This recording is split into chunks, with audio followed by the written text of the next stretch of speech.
আসসালামু আলাইকুম everyone, it's me Kohinoor Asha. Welcome to my another blog.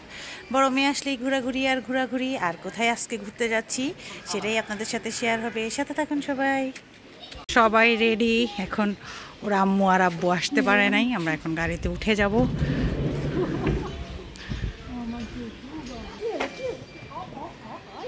ছাদ থেকে পানি নিচে ওনার মেয়ে ফেলছে আর কি। এই যে ওদের জন্য এতক্ষণ আমাদের বসে থাকতে হচ্ছে। সব সময় সামনের সিটটা ওর লাগবে। পিছনে আসো আজকে তুমি অলওয়েজ এই সিটটা ওর দখল। এবার গুদিটাকে অভ্যাস করাচ্ছে সামনে বসে বসে।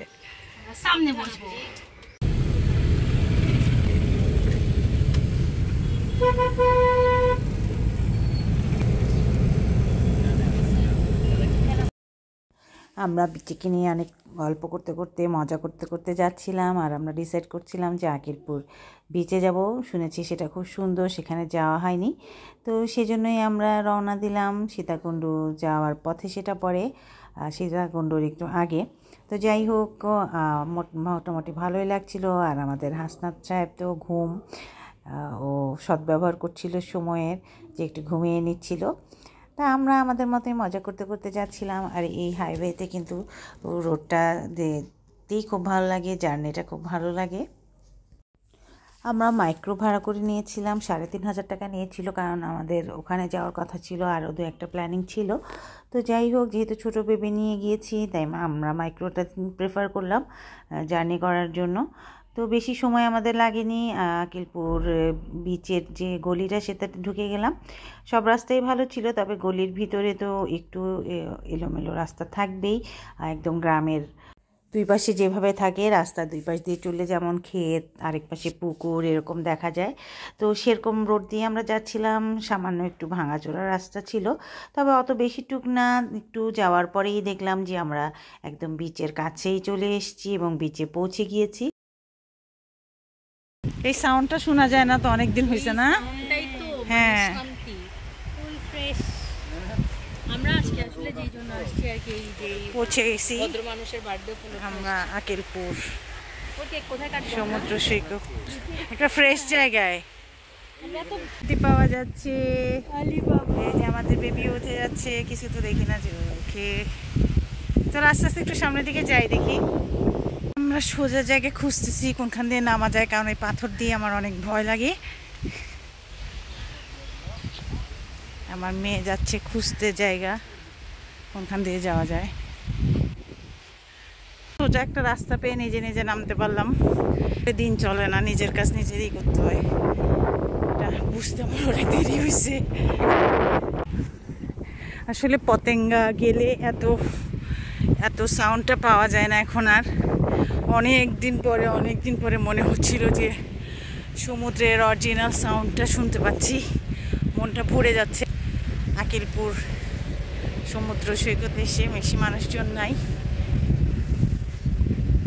আমরা একটু দুপুর করেই আসলাম।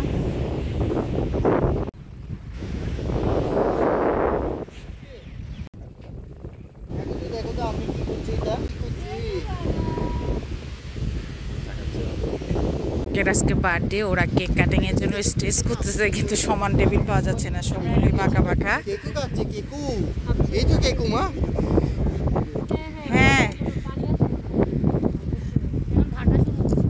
কমতেছে তো পানি, হাঁটা চলতেছে না। আমরা আসার পরে আরো আগানো ছিল না, আর এই কাতা টেবিল পাওয়া গেল।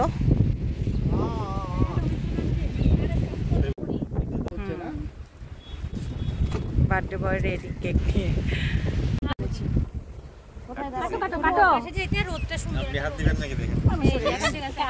আমার মেয়ের হাত ঢুকাই দি। Happy birthday to you, happy birthday to you, happy birthday dear Rocky, happy birthday to you. তাও পিছন থেকে হ্যাপি বার্থডে বলে উড়ে গেল। সবাই ছবি তোলা নিয়ে ব্যস্ত। অনেক সুন্দর লাগছে এই জায়গা, আর একটু নিরিবিলি মানুষজন, যার কারণে একটু একটু শান্তি লাগতেছে। আর বাতাসটা আর এই সমুদ্রের আওয়াজটা অসাম লাগছে, অসাম। অনেক অনেক কাঁকড়া আমরা দূর থেকে দেখতেছি, কিন্তু যেই কাছে আসতেছি ওরা সব ঢুকে যাচ্ছে। ওরা কি তোমার জন্য বসে থাকবে? ওরা অনেক দূর থেকে নাকি আওয়াজ বুঝে, এরকম পায়ের শব্দ।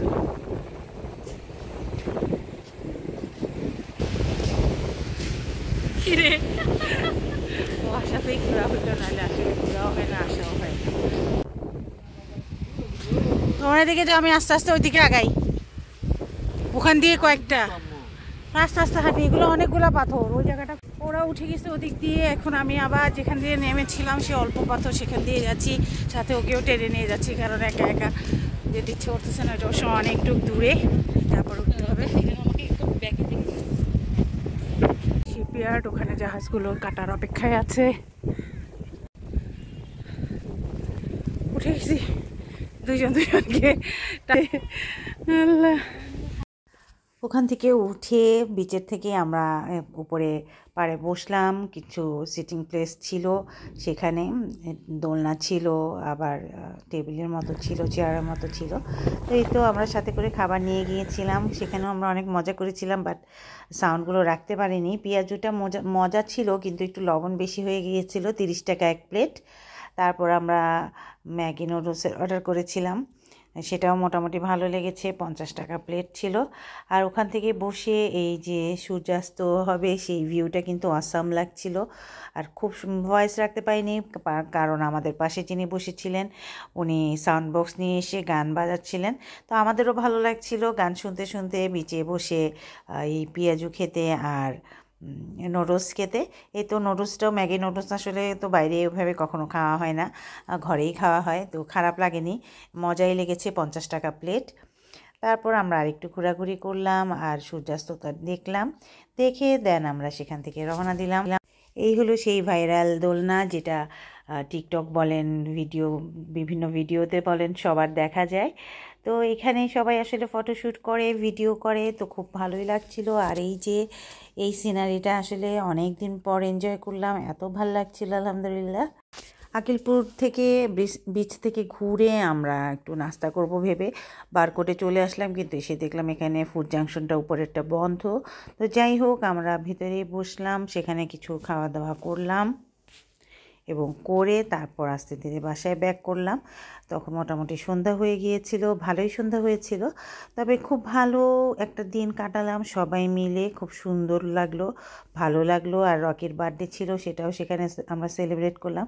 ও আমাদের ফ্যামিলি মেম্বারই হয়ে গিয়েছে, কারণ আজকে অনেক বছর ওরা একসাথে পড়ালেখা করছে, আমার ছোটো মেয়ে আরও। এই তো পেঁয়াজু, নুডলস, এগুলো কিন্তু মোটামুটি ভালোই লেগেছে।